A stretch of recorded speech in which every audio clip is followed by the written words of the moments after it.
Hi, I'm Marta Živković from Serbia. Welcome to the reimagined story of Aladdin of Serbia. Serbia is in Southeast Europe with Belgrade as its capital. Belgrade is one of the oldest inhabited cities in Europe and the world. Sava and Danube rivers meet in Belgrade. Currently, Serbia is a parliamentary republic. Let me start off with a beautiful poem about my Serbia. Serbia, land of rich history where legends live and stories be. From Pannonian Plains to mountain height, the beauty of the land will never die. From Belgrade's fortress to Novi Sad's charm, the cities of Serbia will leave you warm. With music, dance, and culture so bright, the spirit of Serbia is a beautiful sight. From Skadarlia's cobbled streets to the monastery's peaceful retreats, the colors and scents of the land will fill your soul with a peace so grand. From the Danube's flow to the Sava's might, the rivers of Serbia will enchant your sight.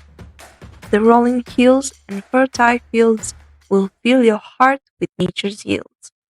Serbia, the land of heroes past, where bravery and strength forever last, where hospitality and warmth are true, and the spirit of the people will inspire you. In every corner, Serbia holds a surprise, with beauty and wonder that never dies. From the wild landscapes to the city's peace, Serbia will always leave its trace. So come and explore this land so grand. Let Serbia's beauty take your hand, and when you leave, you'll take with you a piece of Serbia that will forever imbue. What is the history of Aladdin? Not Disney Aladdin, but the original story.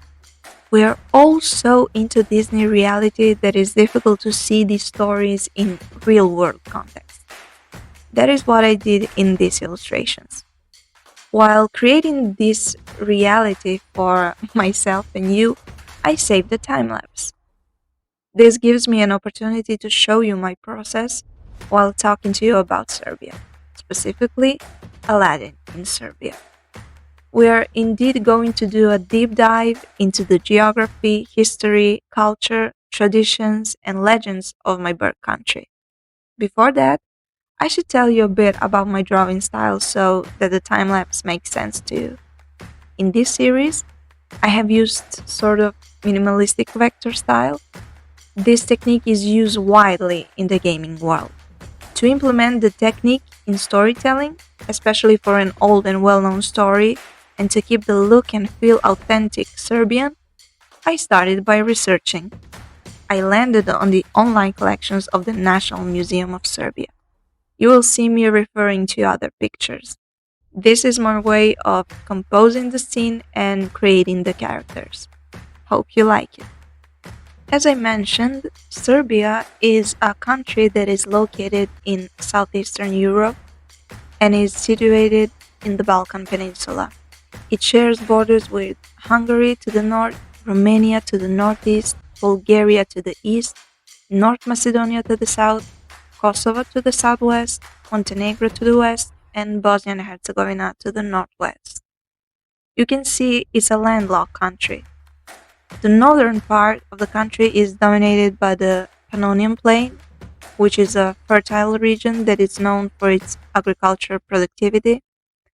That is where we are going in this video. Geographically, the Pannonian Plain is characterized by its lowland plains, rivers, marshland, and lakes. The Danube River flows through the heart of the region, providing fertile soil for agriculture and water for irrigation. The region is also known for its numerous lakes, including Palić and Veliko Gradište, which attract visitors for their natural beauty and recreational opportunities. It is home to several large cities, including Belgrade, Novi Sad, Subotica, and Zrenjanin, which are all significant trading centers in Serbia. This plain is a home to a diverse mix of ethnic groups including Serbs, Hungarians, Croats, Slovaks, Roma, and others. The largest ethnic group in Serbia is the Serbs, around 83%, followed by Hungarians, who are concentrated in the northern province of Vojvodina. Additionally, there are communities of Germans, Russians, and other minority groups in the region. The Serbs are historically a people of Indo-European origin who migrated to the Balkans in the 6th and 7th centuries. They settled in the region that is now modern-day Serbia and established a powerful medieval state known as the Serbian Empire.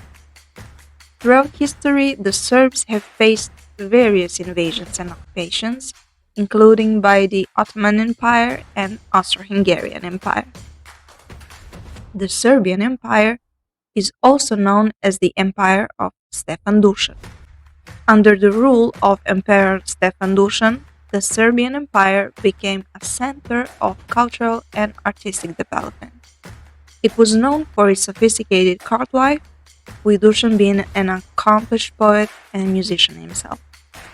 The empire was also known for its stunning medieval architecture, such as the Monastery of the Holy Archangels in Prizren and the churches of Studenica and Gračanica.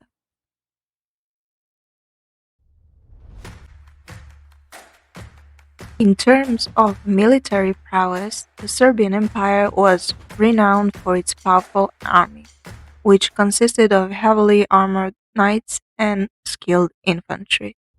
Under Dušan's rule, the empire expanded its territories through a series of military campaigns, including the conquest of Macedonia, Thessaly, and parts of Bulgaria. The Serbian Empire is also famous for its legal code, known as Dušan Code, which was one of the most progressive legal systems of its time. It established the equality of all citizens before the law and protected the rights of women and minorities. As I mentioned, the Serbian Empire was a medieval state. It originated in the 14th century. Then, you wonder who lived there before. The Illyrians were one of the Asian people inhabiting the Balkan Peninsula. So Serbs are believed to be one of the descendants of the Illyrians. There was also a dynasty in between period called the Nemanjić dynasty. Now that we have established that, I would like to tell you more into the Illyrians. There are many legends about the Illyrians. One such legend tells the story of a brave Illyrian warrior named Jera, who lived in the hills of the Balkan mountains. According to the legend, Jera was a fierce and skilled fighter who was feared by all who knew him. He was also known for his love of music and poetry and would often sing and play his lyre to pass the time when he wasn't engaged in battle. One day, while out hunting in the hills, Jera stumbled upon a beautiful young woman who was being attacked by a group of bandits. Without hesitation, Jera drew his sword and rushed to the woman's defense, defeating the bandits and rescuing the woman from the harm. The woman, whose name was Mara, was so grateful to Jera for saving her life that she asked him to marry her. Jera agreed, and the two were wed in grand ceremony that was attended by all of the Illyrian tribes. Over time, Jera and Mara became known as the leaders of the Illyrian people, and they ruled with wisdom and compassion, bringing peace and prosperity to the region. Jera continued to sing and play his lyre. Legend has it that Jera and Mara ruled for many years, until they passed into the realm of gods, where they were honored as heroes and champions of the Illyrian people. Today, their legend lives on as a symbol of the bravery, strength, and ability of the ancient Illyrian tribes who once roamed the hills and valleys of Serbia. The music of the Illyrians is largely unknown today, as there are no surviving musical scores or instruments from that era. However, it is believed that the Illyrians had a rich musical tradition with a variety of instruments and styles. One of the most important instruments in Illyrian music, as we discussed, was the lyre, played by Yera. The lyre had a small handheld body with two curved arms that held the strings, and it was often decorated with intricate carvings and designs. In addition to the lyre, the Illyrians may have also played other stringed instruments, such as the lute or the harp, as well as percussive instruments like drums or cymbals. As for the style of Illyrian music, it is difficult to say for sure what it may have sounded like.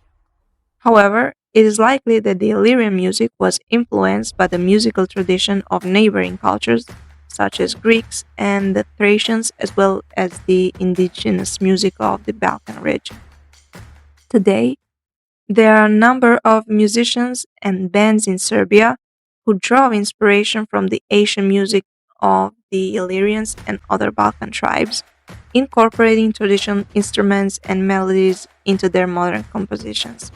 These artists are helping to keep the spirit of the Illyrian music alive, even as the ancient songs themselves remain lost to history. Some of these bands are Balkanica, Dubioza Collective, and Goran Bregovic. In the Illyrian mythology, Perendi was the supreme god and was a goddess of fertility and the earth. Tomor was a god of the mountains. Barda was a goddess of death and afterlife. And Zana was a nymph like spirit often associated with nature and fertility. While much of their culture and traditions of Illyrians have been lost to history, I hope my review helps to keep the history alive. Now that we are into our painting, let me tell you the story of Aladdin in Serbia. In this rendition, we did not change the name Aladdin to a Serbian name, as we thought, because without that name, no one would notice that it is a reinterpretation of the famous story. Are you ready? So, the story goes. One day, as Aladdin was playing as usual amidst a whole troop of vagabond boys, a stranger passing by stood still to observe him. The stranger was a famous magician from eastern Serbia. No sooner he beheld Aladdin, he knew that the boy was an idol and was good for nothing. The magician artfully inquired of people standing nearby about the nature, family, and name of Aladdin. The answers confirmed the opinion he had already formed. The stranger had some business to do around this village and cooked up a long-term plan to trick Aladdin and set that in motion. The stranger now pressed in among the crowd of boys, laid his hands on Aladdin's shoulder, and said, "My lad, aren't you not the son of Philip, the tailor?" "Yes, sir," said Aladdin. "My father has been dead for many years." This is the conversation that is depicted in this picture. With that, I say doviđenja to you. Doviđenja means goodbye in Serbian. See you in the next video. This is Marta Žeković signing off.